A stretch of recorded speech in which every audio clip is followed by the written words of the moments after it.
And at first, Nixon doesn't even get in that much trouble. He denies any connection at all with the burglary. He's reelected in 1972.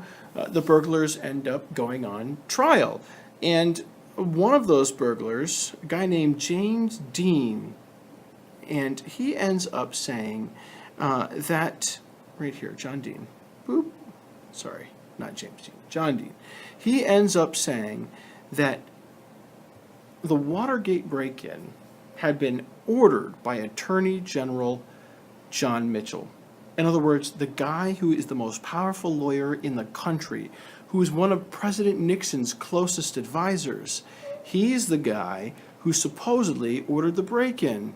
So we end up with more and more people now getting into trouble. We've added John Dean and we've added John Mitchell to this list of people that is now in trouble over the break-in.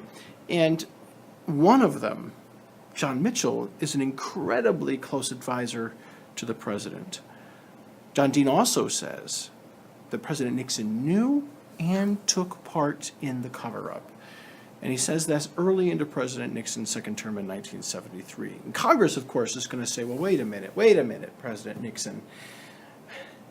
How do we know what you've said or what you haven't said? And they discover that the president has in his office this thing right here. It's a tape recorder.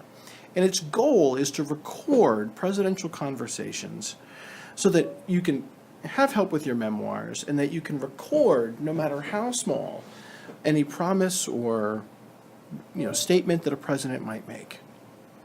Congress finds out about this and wants the tapes. He says, look, Nixon, turn the tapes over. If the tapes are legit, if you haven't done anything, just give us the tapes and we'll know, we'll play them, and no one will know anything, but we won't share them, and it's all good.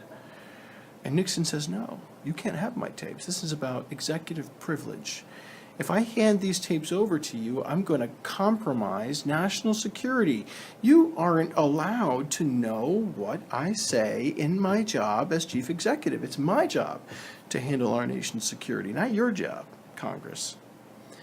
And he calls this executive principle, this idea that any conversation in the White House should be secret and should be confidential to protect national security. Something interesting is going to happen with these tapes.